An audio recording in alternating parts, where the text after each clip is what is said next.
Bienvenidos a La mente y sus cicatrices.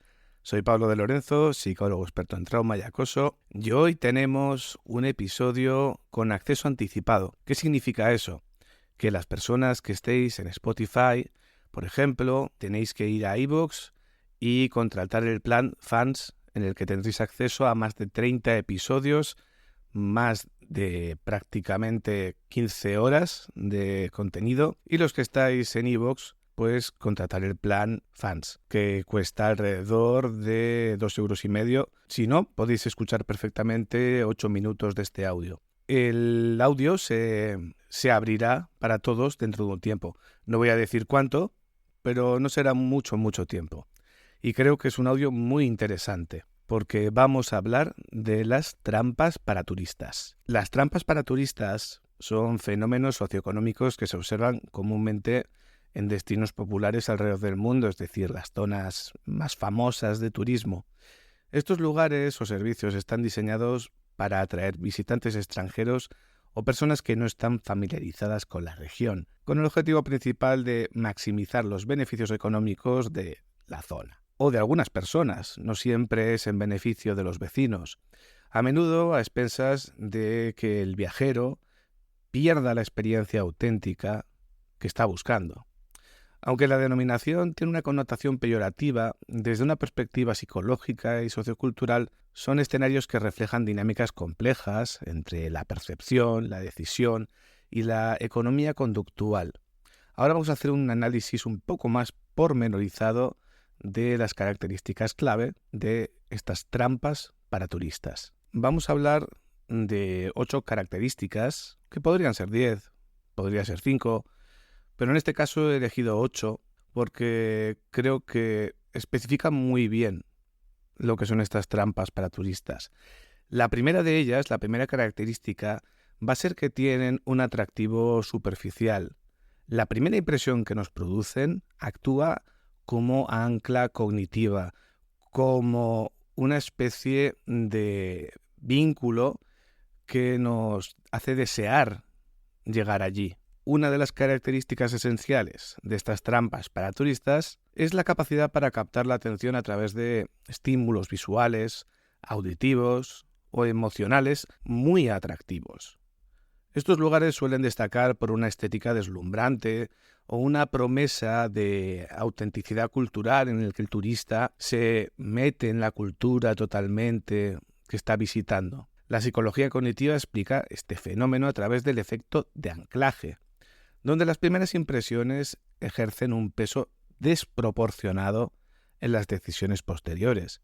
Por ejemplo, un restaurante en una zona histórica puede decorar su entrada con elementos culturales llamativos para persuadir al turista de que experimentará la verdadera esencia local, cuando realmente puede ser comida basura y básica.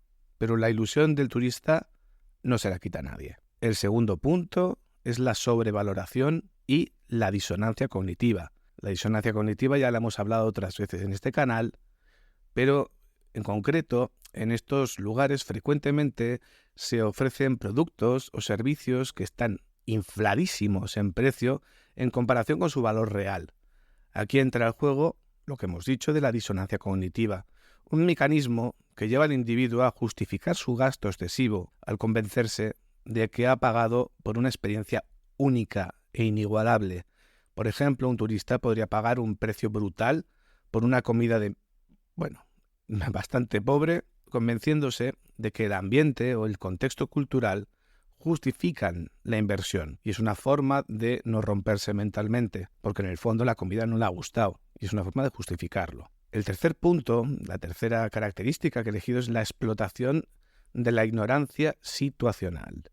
Las trampas para turistas prosperan debido a la asimetría de información entre locales y visitantes. Por lo tanto, los turistas, al no estar familiarizados con los precios reales o las alternativas disponibles, son más susceptibles a pagar tarifas desproporcionadas. Desde una perspectiva psicológica, esto conecta con el fenómeno de la heurística de disponibilidad, ya que los visitantes tienden a decidir con base a la información más fácilmente accesible, como los folletos turísticos o las recomendaciones en zonas concurridas. Es decir, que al final los nativos de la zona saben mucho más, saben los precios reales y si nos quieren engañar, nos van a engañar. Así de sencillo, sobre todo si nos mantenemos en las zonas más turísticas. La cuarta característica va a ser el uso del sesgo de escasez por parte de esas personas que quieren utilizar a los turistas como fuente de ingresos, de forma exagerada, obviamente. Este sesgo de escasez es un mecanismo frecuentemente utilizado en las trampas para turistas.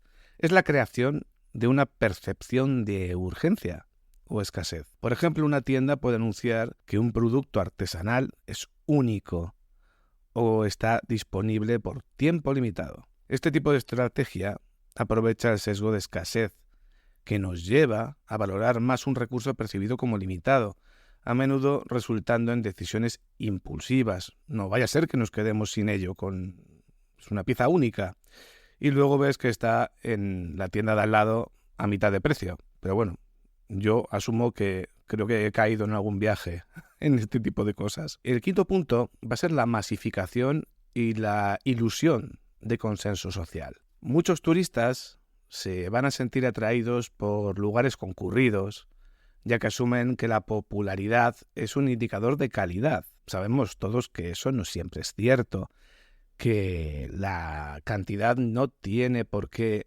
ir acompañada de calidad. Este comportamiento está relacionado con el efecto de consenso social, en el que las personas tienden a conformarse con lo que perciben como las decisiones de la mayoría. Una trampa turística, al ubicarse en áreas de alta afluencia y atraer grandes multitudes, refuerza esa ilusión, legitimando su oferta ante los ojos del viajero. La sexta característica va a ser la desconexión con lo auténtico. Paradójicamente, a pesar de ofrecer experiencias supuestamente culturales y auténticas, estas trampas suelen presentar una enorme versión simplificada, estereotipada o completamente ficticia de las tradiciones locales. Este fenómeno puede ser explicado por el efecto de exotización de lo exótico, que responde al deseo del turista de consumir una versión romantizada y fácil de digerir de la cultura local, en lugar de enfrentarse a su complejidad real.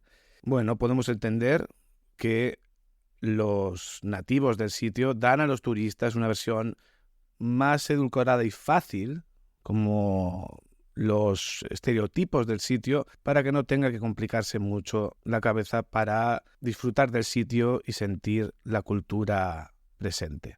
La séptima característica van a ser los elementos emocionales y experienciales de estos sitios.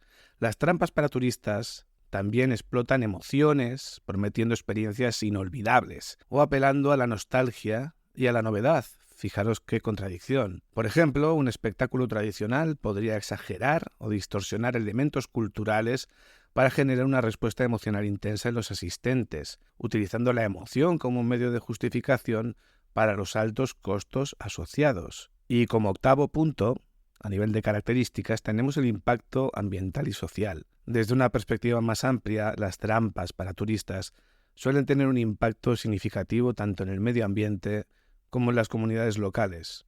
Estas áreas pueden sufrir de sobreturismo, que es un fenómeno que resulta en la degradación de los recursos naturales y la pérdida de autenticidad cultural, generando tensiones entre residentes y visitantes.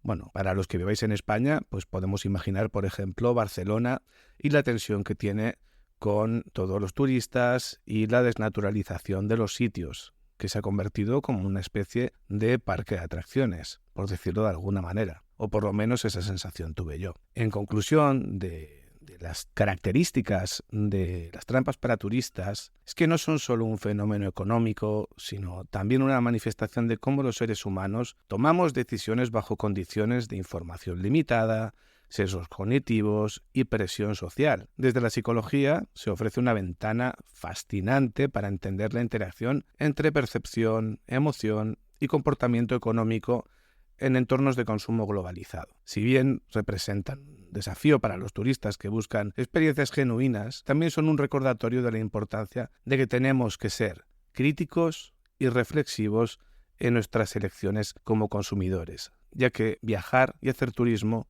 no deja de ser una forma de consumir un producto que nos están vendiendo ciertas personas. Una vez vistas las principales características de lo que son las trampas para turistas, vamos ahora a ver una lista de 25 trampas que son de lo más destacado a nivel internacional. Las vamos a analizar desde una perspectiva psicológica que va a explorar los mecanismos que las convierten en verdaderas trampas. Cada una de ellas evidencia cómo los sesgos cognitivos, los heurísticos y la psicología del consumidor interactúan para crear estas experiencias. En primer lugar, tenemos el Times Square en Nueva York, Estados Unidos. La razón por la que se considera una trampa para turistas son los altos precios en los restaurantes y que las tiendas venden productos genéricos muy caros. Muchos espectáculos son excesivamente comercializados. Desde la perspectiva psicológica, esta zona explota el efecto halo, en el que los turistas asocian la zona con prestigio y calidad debido a su fama mundial, pero que realmente un restaurante allí te puede dar una calidad malísima y poca gente se va a quejar, porque siempre va a haber un flujo constante de turistas. La siguiente trampa para turistas va a ser la Torre Eiffel, en París, Francia.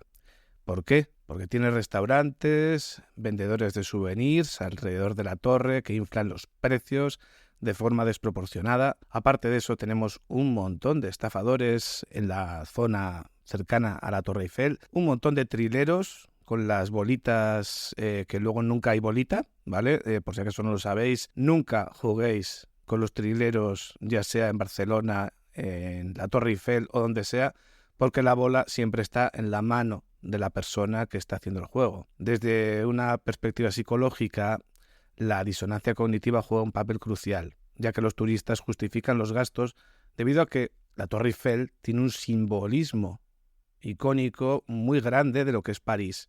En tercer lugar, la siguiente trampa para turistas va a ser la Sirenita, que está en Copenhague, Dinamarca. Es una estatua que lo ponen como algo súper especial, pero realmente es pequeñita y alejada, que no suele cumplir las expectativas de quienes la visitan.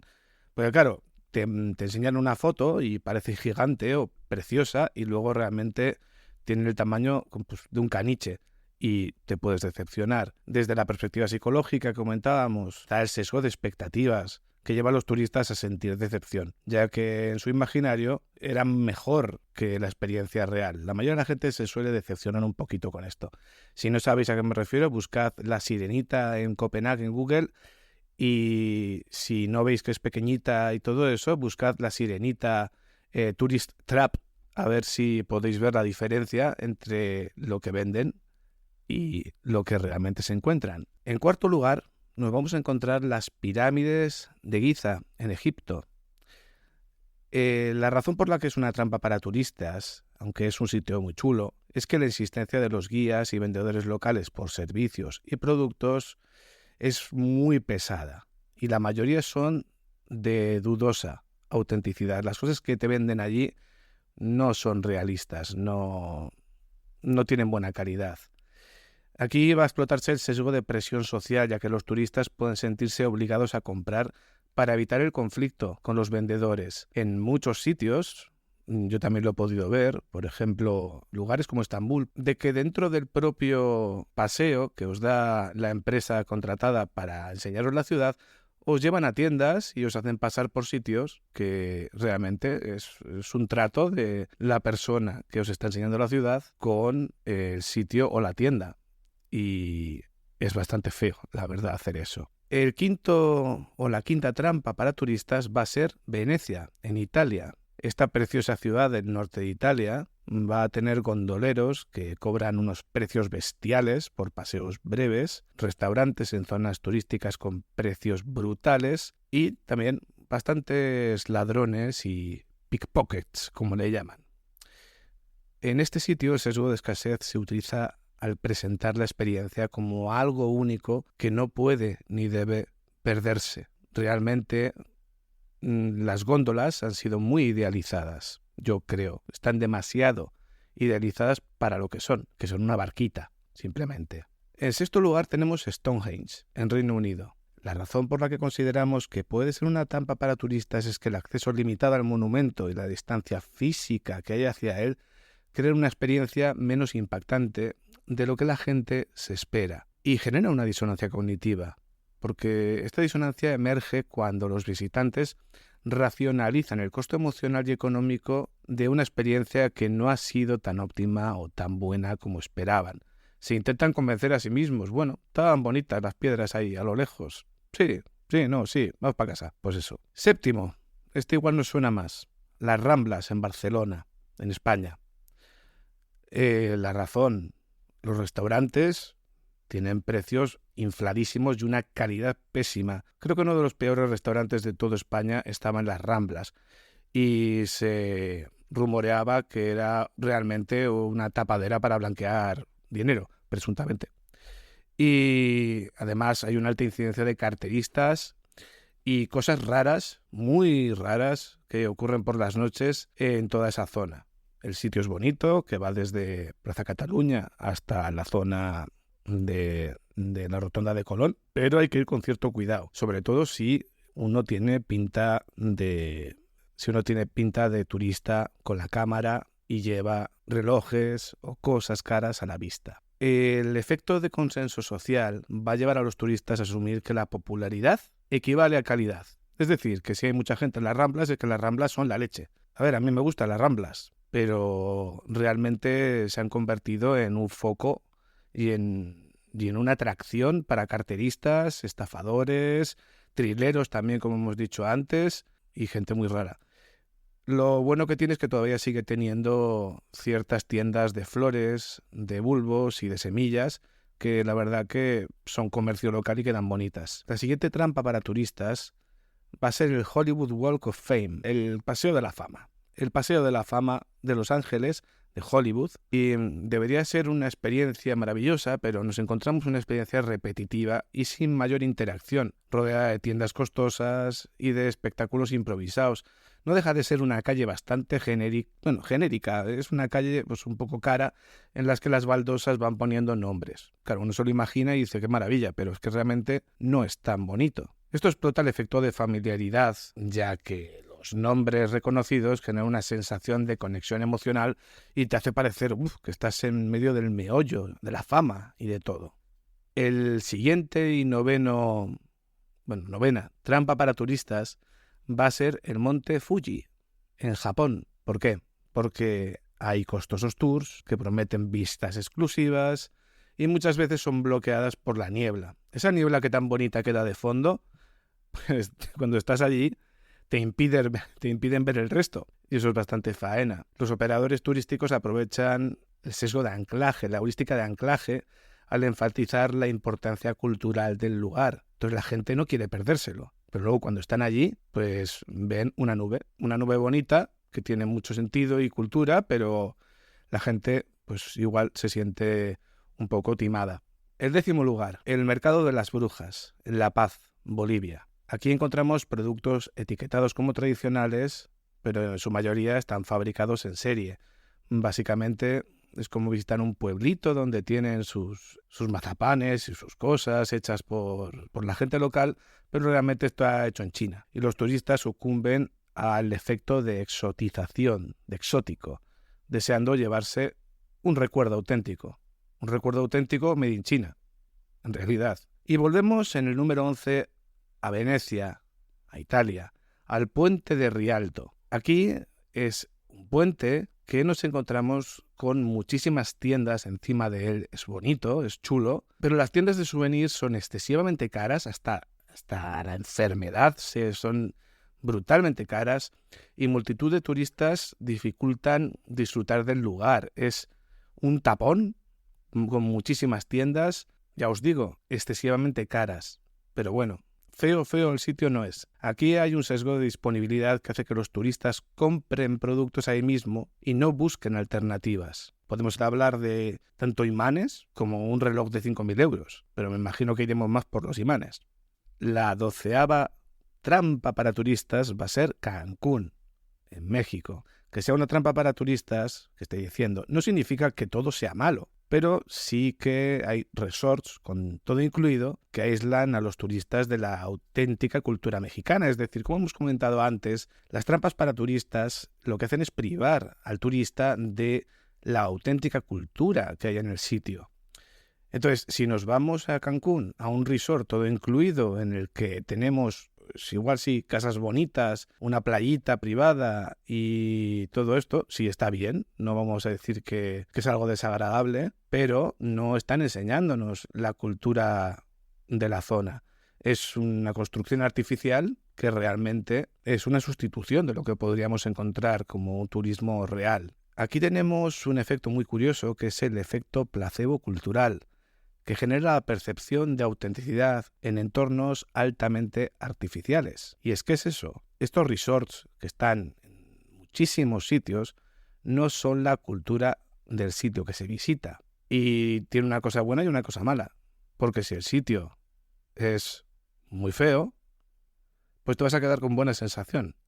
Pero si el sitio es muy chulo y tiene naturaleza o tiene gente muy maja y sitios bonitos, pero te vas a quedar sin ver todo eso. En la siguiente trampa para turistas, en la número 13, encontraremos la ciudadela de Machu Picchu, en Perú. Os preguntaréis por qué esto parece una trampa para turistas, si realmente es una barbaridad que está ahí en medio de las montañas. Pero bueno, la cosa es que tiene unos precios desmesurados en transporte, entrada y guías turísticos. Está todo infladísimo, muchísimo, muy caro. Y se aprovecha del efecto de inversión emocional, ya que los visitantes ya han comprometido tiempo, recursos y probablemente algunos hayan leído un libro o dos de las poblaciones que estuvieron ahí. Entonces, si no van, sienten que han perdido algo. Vamos a ir a otra parte del mundo, a la Plaza Roja, en Moscú, en este número 14 de trampas para turistas. Aquí vamos a encontrar tours turísticos muy costosos y productos turísticos con sobreprecio. Está muy inflado. Si queréis buscar tours turísticos, no los cojáis allí. Tenéis que mirar en internet antes o ir a agencias. Pero ¿qué es lo que ocurre aquí cuando llegamos a la Plaza Roja? La heurística de reconocimiento, el sesgo de reconocimiento, por decirlo así, lleva a los turistas a priorizar lo famoso sobre lo económico, cuando no siempre es verdad. Lo famoso no es mejor que lo económico, porque sí. Siguiente trampa para turistas, la número 15, el Coliseo, en Roma, Italia. ¿Por qué?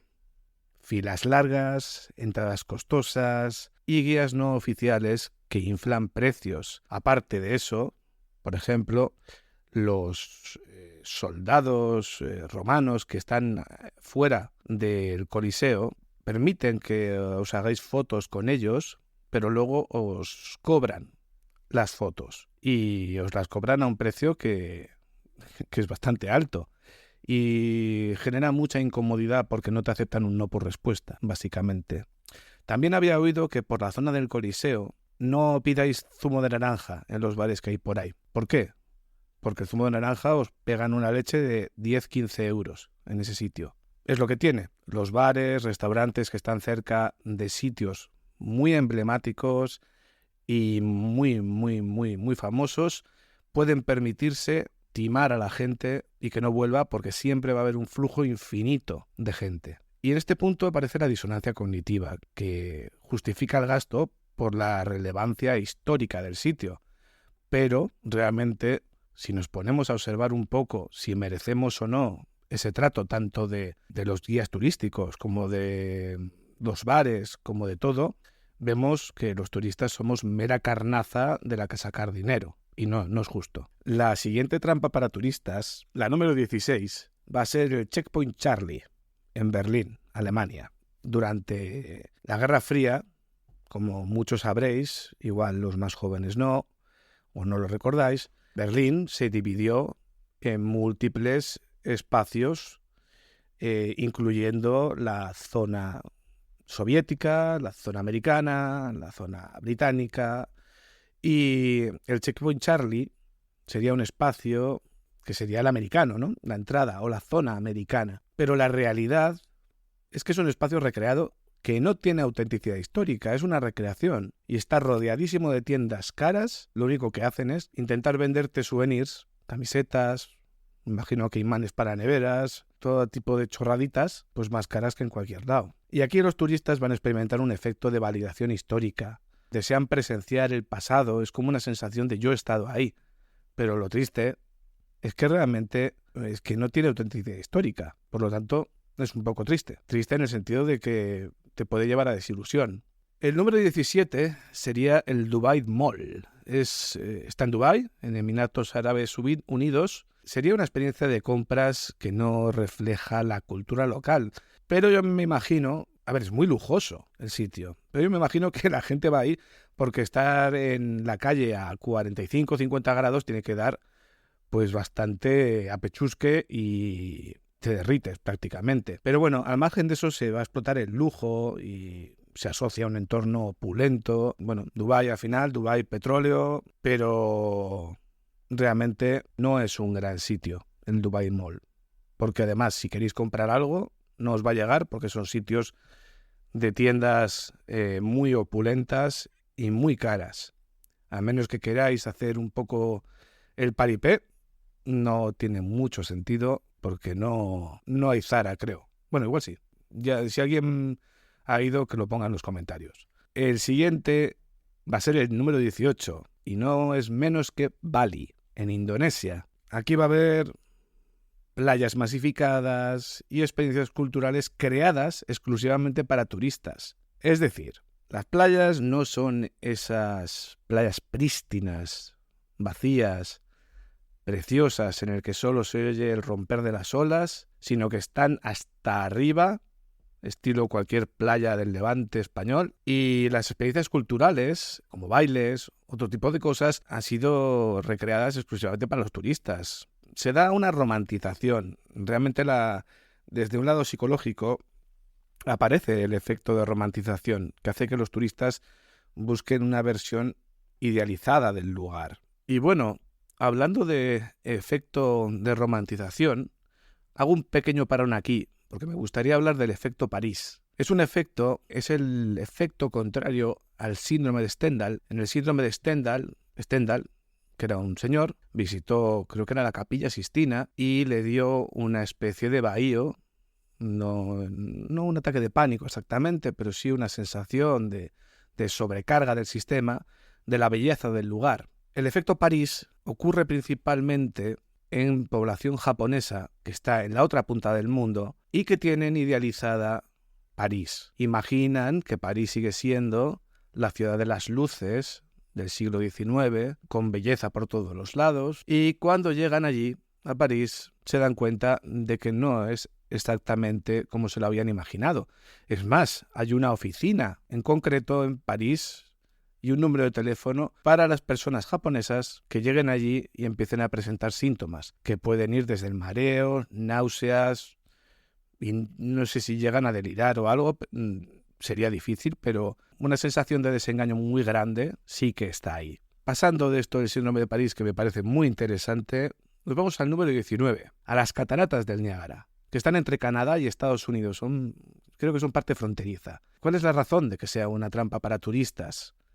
Pues que las tiendas y atracciones secundarias son altamente comerciales, que desvían a la gente de la experiencia natural del sitio. Todo ello mediado un poco por el efecto de encapsulación, que reduce el impacto emocional del entorno natural. Es como que el sitio te anestesia de las cosas negativas. Que te venden un imán por $15, entonces lo compras porque estás emocionado, pero no, hay que tener un poco más de cuidado. El número 20, la muralla china en China. ¿Por qué puede ser una trampa para turistas? porque realmente son secciones específicas, sobresaturadísimas, con vendedores ambulantes, constantes y guías turísticos. No es toda la muralla que puedes pasearla tranquilamente, ni dar un paseo en monociclo, ni nada por el estilo. No, son tramos no muy grandes. He visto fotos en internet en las que es básicamente, parece cuando en el Corte Inglés, en rebajas, se acumula la gente en la puerta antes de que abran. Muchísima gente. Y en este punto se utiliza la heurística de la accesibilidad al presentar ciertas áreas como las únicas auténticas. Pero bueno, cada uno elige lo que quiere. Otra trampa para turistas, que, bueno, hay gente que le gusta, pero vamos aquí a señalar un poquito las cosas negativas que pueden tener algo que esté idealizado. Hablamos de Santorini, en Grecia. Los restaurantes son muy, muy caros y la mayoría de áreas están abarrotadas, lo que van a restar encanto a la experiencia. En las agencias de viajes y en las fotos de Instagram lo que veremos son esas casas azules y blancas, preciosas, sin casi gente, pero si miráis fotos reales, veréis que está hasta arriba de gente, lo cual le quita bastante gracia y puede llegar a decepcionar mucho. Aquí aparecería el sesgo de idealización, que va a alimentar expectativas poco realistas del sitio, que sí, puede ser bonito, pero que realmente si está lleno de gente y todo es muy caro, no puedes estar a gusto, realmente se disfruta eso. En el número 22 hablamos del mercado flotante de Bangkok, en Tailandia. Y tenemos aquí una experiencia completamente comercial, sin vínculos genuinos con la vida local. Esto es exactamente lo que decíamos, que una de las características de las trampas para turistas es que nos desvían totalmente de lo que es realmente el sitio que estamos visitando. Y en este punto se ha construido ad hoc para los turistas. Por lo tanto, nos encontramos con esa característica además de pleno. Y el efecto de novedad persuade a los turistas de probar algo único, aunque sea artificial. Aquí no me meto si los propios tailandeses se van al mercado flotante de Bangkok a comprarse cosas, pero que es una atracción para los turistas, está ahí, pero que no tiene nada que ver con el Bangkok real. El número 23 la encontramos en Verona, en Italia, y no es otra que la Casa de Julieta. ¿Por qué es una trampa para turistas? Porque es una casa ficticia atribuida a un personaje literario y que tiene una entrada bastante cara, que no sé deciros el precio, pero debe ser bastante cara. ¿Por qué nos atrae esto? ¿Por qué puede engancharse la gente? Por el efecto de narración, que convierte una historia en una atracción turística rentable. Es curioso que aunque la gente sepa que realmente es un personaje literario, lo quiere visitar, pero, bueno, como decíamos, yo estoy avisando de ciertas cosas y aquí cada uno sabrá si le compensa o no. La siguiente, el número 24. En este número 24 vamos a encontrarnos a los Estados Unidos con su Monte Rushmore. ¿Por qué es trampa para turistas? Por los costos asociados al acceso y las limitadas oportunidades para la exploración adicional. No puedes ir con el coche y explorar la zona ni nada por el estilo. Está muy limitado justo al sitio exacto donde vas a ver las cabecicas. ¿Y por qué llama tanto la atención? Porque se va a reforzar el efecto patriótico, apelando a emociones nacionales o simbólicas. A mí no me van a pillar por ahí porque norteamericano no soy. Así que el simbolismo para ellos. Por otro lado, tenemos la última que vamos a hablar hoy, la 25, que lo encontramos en Ecuador, concretamente en las Islas Galápagos. ¿Y por qué razón? Porque los paquetes turísticos están a unos precios bestiales y hay limitaciones y restricciones que pueden parecer absurdas y limitan la interacción con el medio ambiente. Aún así, la gente quiere ir por el sesgo de exclusividad que alimenta la percepción de que es una experiencia irreemplazable, pero realmente no eres libre en ese sitio. Tampoco estamos hablando de que robes coral ni nada por el estilo, ni te lleves peces espada, no sé si hay, pero creo que tiene condiciones bastante limitantes. Al fin y al cabo, las trampas para turistas cerrando un poco esta parte del episodio, nos van a revelar pues un interesante cruce entre la psicología y la economía conductual. Aunque muchas de ellas explotan los sesgos humanos, también reflejan cómo las personas buscan sentido, conexión cultural y memorias duraderas, incluso en contextos altamente comercializados. Es decir, que la gente tiende a buscar lo bueno incluso aunque le estafen, básicamente. Y en esta tercera parte, siendo la primera las características, la segunda ejemplos prácticos, quizás no sean excesivamente llamativos, porque sí que hay trampas para turistas que son básicamente delitos. Es decir, en ciertos sitios te pueden esconder los precios, te pides un zumo de naranja, como hemos dicho, y te clavan 20 euros. Eso sí, al final no es un delito porque esconden eso, pero se hace con malicia. Al final, creo que si tenéis interés en viajar a ciertos sitios, yo os recomendaría que, aparte de estas trampas para turistas, que no deja de ser una desnaturalización de lo que vais a visitar y un uso pues bastante tóxico de los nativos frente al turismo, miréis las estafas que pueden aparecer en esos sitios. Porque mientras que en España tenemos unas, pues en Francia tienen otras, en Hungría tienen otras y me imagino que en Tailandia otras. Pensar que todo el mundo es bueno porque sí es un poco absurdo. Y los turistas, como hemos dicho antes, con los restaurantes, pasan una vez y no les vuelves a ver. Entonces, turista que ves, turista que puedes estafar. Así que cuidado e informaros un poco sobre las principales estafas o timos que hacen a turistas en los lugares que vayáis a visitar. Una vez dicho esto, voy a comentar varios tips prácticos, varios consejos prácticos para evitar las trampas para turistas, que no estoy diciendo que sirva para evitar las estafas manifiestas para turistas, que sí que os recomiendo que lo miréis. Iba a hacerlo también sobre eso, pero iba a quedar excesivamente largo este episodio. Vamos a explicar los tips básicos, ¿vale? Una pequeña guía detallada de 20 tips más o menos, basada en principios de psicología y economía conductual, que puede que os ayude en estas trampas para turistas. La primera, investiguemos antes de viajar. La asimetría de información va a ser el primer aliado de las trampas para turistas. Familiarizarnos con los precios locales, lugares auténticos y costumbres antes de nuestro viaje nos va a ayudar a no caer en ello. ¿Cómo podemos hacerlo? Podemos utilizar foros, blogs de viajeros, aplicaciones como TripAdvisor o Reddit para conocer experiencias reales y consejos sobre qué evitar.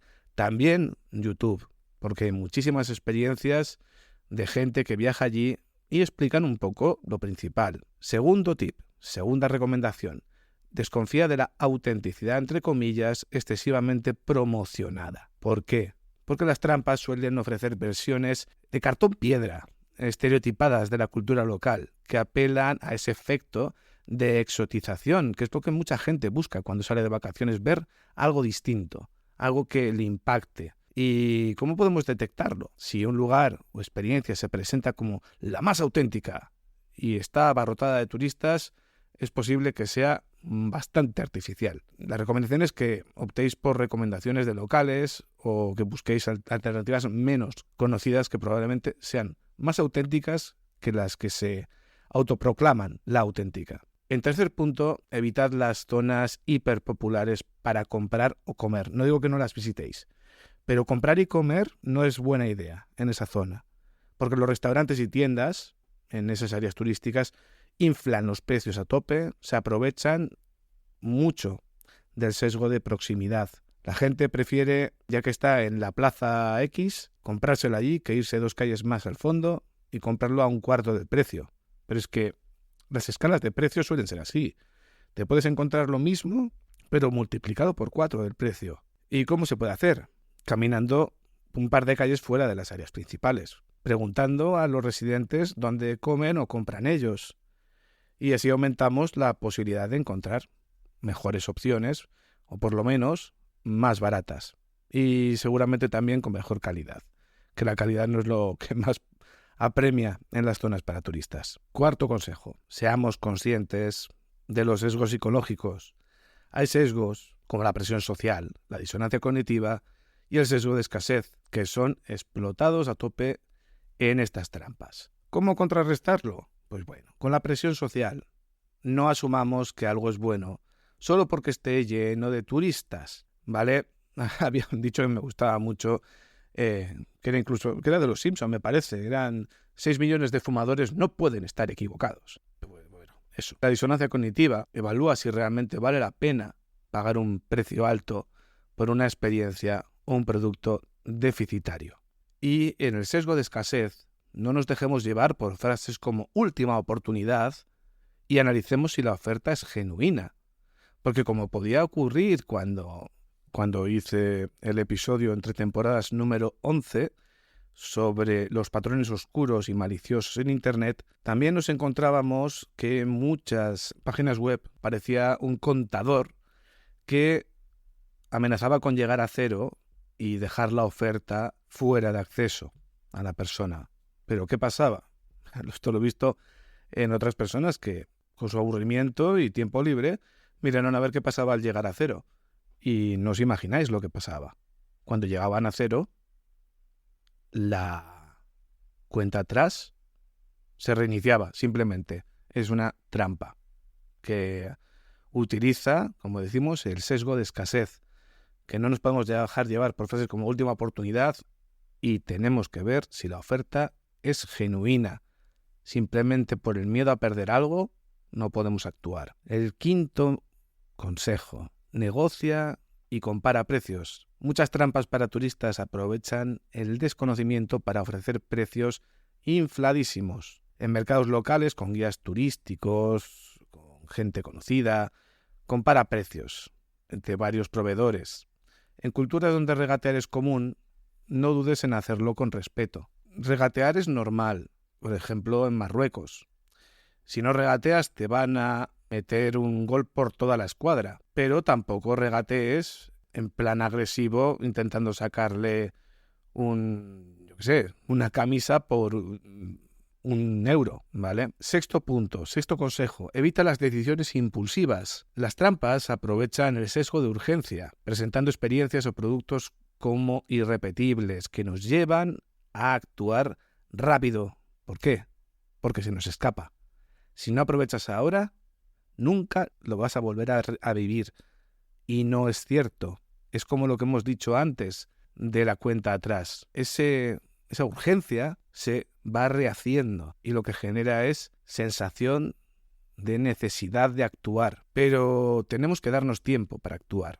Si algo parece caro o poco genuino, lo mejor es consultar con otros turistas o buscar información en línea, que seguro que cuando viajáis a través de Internet podéis ver 1000 cosas de lo que estáis buscando. Y eso es una de las cosas más inteligentes que podéis hacer, porque incluso el guía que va con vosotros puede hacerse el loco y estar colaborando con vendedores locales o cosas por el estilo. Pero bueno, esto ya sería un poco mala praxis a nivel laboral, yo creo. En el punto 7, séptimo consejo: utilizar dinero local y entender el tipo de cambio. Las trampas suelen aprovecharse del desconocimiento del tipo de cambio para cobrar de más. Y si les pillas, te dicen, oye, toma, no pasa nada, ha sido un accidente. Pero seguro que tiene más prevalencia que lo que pasa en tu país de origen. ¿Cómo podemos protegernos de esto? Pues tenemos que cambiar nuestro dinero en lugares confiables, no en zonas turísticas. Familiarizarnos con el valor aproximado de los productos y servicios antes de pagar. Si podemos ir echando un ojo antes de viajar al sitio, mirando precios, mirando cuánto podrían costar, adaptando, por ejemplo, euros y dirhams, si es Marruecos, por ejemplo, mejor que mejor. En octavo lugar, utilicemos aplicaciones de mapas y reseñas. Herramientas como Google Maps y Yelp pueden ayudarnos a identificar lugares frecuentados por locales y evitar lugares con mala reputación. No creo que sea ninguna buena idea llegar con hambre a una ciudad y meternos en un kebab y no salir del baño del hotel en 3 días. Por ello, filtremos por calificaciones, damos comentarios detallados, que hoy en día todo se traduce al inglés y del inglés al idioma nativo nuestro, en este caso el español, y busquemos opciones como con una buena calidad, una buena relación calidad-precio. El noveno, Seamos críticos con los guías turísticos y tours organizados. Yo hablo a nivel personal, me he encontrado en mi vida guías turísticos lamentables que realmente parecían simples aficionados. Y también me he encontrado guías que eran personas apasionadas de enseñar a los demás lo que ellos aman. Entonces, es mejor que pidáis algo decente. Si veis que los guías que os aportan no tienen ni idea de nada, no os dan respuestas, tenéis la agencia para preguntar. Algunos guías, por eso os digo, se van a asociar con vendedores locales para llevarte a tiendas o restaurantes que les van a pagar comisiones. Yo recuerdo cuando visité Marruecos hace mucho tiempo, en mi fin de carrera, nos íbamos con una agencia normal y corriente. Pero de repente, en medio del paseo por Fez, por la Medina de Fez, nos encontramos en una tienda de cuero, nos enseñaron cómo era el sitio donde hacían el cuero y todo, que pues sí, muy interesante, olía fatal, pero era muy curioso. Y de repente nos encontramos en un sitio donde venden chaquetas de cuero, alfombras e historias. Y nos tiramos allí como 25 minutos. Y la cosa era, comprad. Y no, pero aquí se ve la mala praxis de esos vendedores locales, que se llevarán comisión, probablemente. Para evitarlo, tenemos que reservar guías oficiales o tours bien valorados en plataformas confiables. Y evitar los guías improvisados que se acercan por la calle o cerca de monumentos. A ver, también decir que el guía que llevamos nosotros era un guía de una agencia de viajes. Así que tampoco estás protegido aunque cojas a un guía oficial. Pero bueno, me imagino que serán coherentes. 10ª recomendación. Ya nos queda poquito. Y terminamos. No compremos en el primer lugar que visitemos. Las trampas para turistas aprovechan la heurística del anclaje, donde el primer precio que ves influye en tu percepción del valor del producto. Es decir, si la primera vez que ves un precio de algo es muy caro, te vas a quedar con ese precio. Y puede que luego todo te parezca baratísimo. Pero si te lo vuelves a encontrar, no te va a chirriar. La recomendación es recorrer varias opciones antes de decidirte por un producto o servicio. Comparar. Número 11. Viajar fuera de temporada. ¿Por qué? Porque durante la temporada alta los precios aumentan debido al sesgo de demanda masiva. Tenemos que buscar destinos menos concurridos o planificar la visita en meses de menor afluencia turística. Claro, ¿qué nos podemos encontrar? Aquí en España, por ejemplo, las vacaciones en muchísimos sitios son en agosto y muy poca gente puede permitirse ir a otro sitio fuera de esa época. Pero si podéis, intentad buscar los destinos en épocas fuera de los momentos más concurridos. Número 12. Ten cuidado con las ofertas especiales o las promociones exclusivas. ¿Por qué? Porque muchas trampas usan esas tácticas para aprovechar el efecto de oportunidad única. Este efecto de oportunidad única nos activa la sensación de, ahí va, igual pierdo esto que es un chollo, pero no, es un timo. ¿Cómo podemos reaccionar? Tenemos que investigar el precio real de la experiencia o del producto que nos están vendiendo. Si parece demasiado bueno para ser cierto, probablemente no lo sea. O sea, que no sea bueno, quiero decir. Además, mirando en internet podéis verlo. Y además en foros, yo creo que podéis ver si hay estafas en la zona. Es lo que he comentado antes. Una cosa son las trampas para turistas en sí mismo y otra cosa son las estafas para turistas que también hay. Las scams. Así que revisad ambas cosas si queréis ir de viaje a algún sitio fuera principalmente de vuestro país. Que por lo menos el país os lo conocéis más o menos. Hablo de España, México, Argentina. Sé que el podcast se escucha en diferentes sitios y no puedo hablar solo de España, pero bueno, que intentad observar fuera. 13º punto. Usad transporte público o alternativas locales. Los taxis y transportes turísticos suelen cobrar unas tarifas brutales. En Barcelona, por ejemplo, aparecía un chico que llevaba una especie de carrito en bicicleta que tenía en un lateral, ¿vale? Creo que 7,99 el minuto. Lo ponía a la vista. Pero claro, la gente se sentaba para ir a casa o para hacer cualquier cosa pensando que costaría, pues barato. Pero ¿qué ocurría? A los 15 minutos, a los 10 minutos ya eran 80 euros. Y es un timo bestial porque encima la persona que te está estafando te dice, si es que el precio estaba afuera, estaba a la vista. Y creo que legalmente puede salirse con la suya. Esto en Barcelona, no lo vi hace poco. Tenemos que investigar el precio real de las experiencias o productos. ¿Cómo actuar con lo de los transportes públicos de alternativas locales? Tenemos que consultar el precio aproximado de los trayectos antes de usar un taxi, que no nos metan por todo el centro de la ciudad y hagan una especie de megaviaje para cobrarnos un montón. Podemos usar aplicaciones como Uber y considerar alquilar una bicicleta. También tener cuidado de no meternos en el barrio más complicado, más chungo y más navajero de la ciudad. 14. Consejo 14. Llevar snacks y agua. En zonas turísticas los alimentos y bebidas tienen unos precios brutales. Una agüita ya directamente es carísima. Entonces llevar agua embotellada y algo para comer pues nos va a evitar gastos innecesarios, sinceramente. Y no necesariamente llevarlos desde nuestro país de origen, sino que incluso llevarlos desde la zona comprada en la zona menos turística nos va a ahorrar mucho. Cuidar las pertenencias. En las zonas turísticas son frecuentes objetivos de carteristas. No lleves el móvil en el culo. No lleves la cartera en el culo, no lleves la mochila abierta, lleva la mochila incluso delante. Puedes llevar riñoneras con cierre frontal, no exhibas objetos de valor en áreas concurridas, aunque sean sitios que podríamos decir occidentales, da igual. Si podéis incluso venden una especie de riñoneras no, como una especie de cacharros, no sé muy bien cómo se diría, una especie de riñoneras que van pegadas al cuerpo y que se ponen por debajo de la ropa para meter el dinero, para no dejarlo en el hotel o para lo que sea, y que van las tarjetas y los pasaportes. Y no pueden detectarlo los ladrones o quien sea. Decimosexto consejo, preguntar a los locales.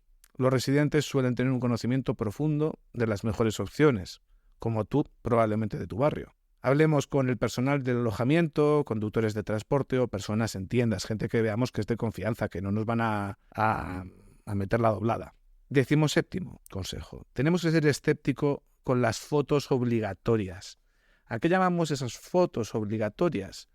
Hablamos de esa presión social que nos lleva a querer tomar la típica foto Instagram, ya que las trampas para turistas se perpetúan por esa presión social.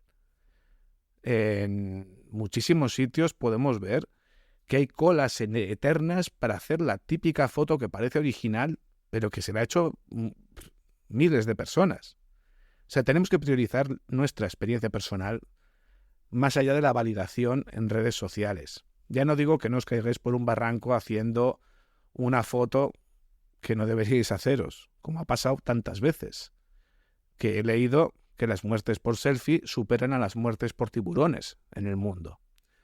Y tengamos cuidado. Número 18. Solo nos quedan 3. Consultar las políticas de devolución y calidad. Muchos productos turísticos no tienen garantía de calidad y tenemos que preguntar por las políticas de devolución y verificar la autenticidad de lo que compramos. 19. Participar en las actividades comunitarias puede ser una experiencia bastante auténtica y menos costosa que lo que nos ofrecen de forma genérica a nivel turístico.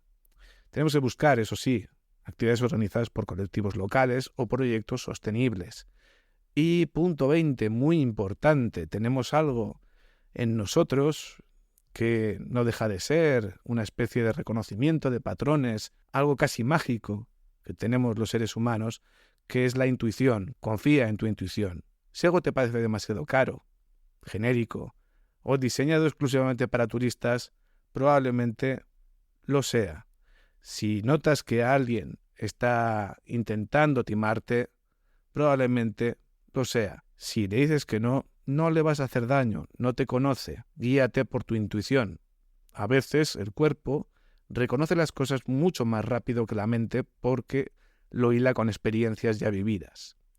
Al final es aprender a decir que no y priorizar tu bienestar.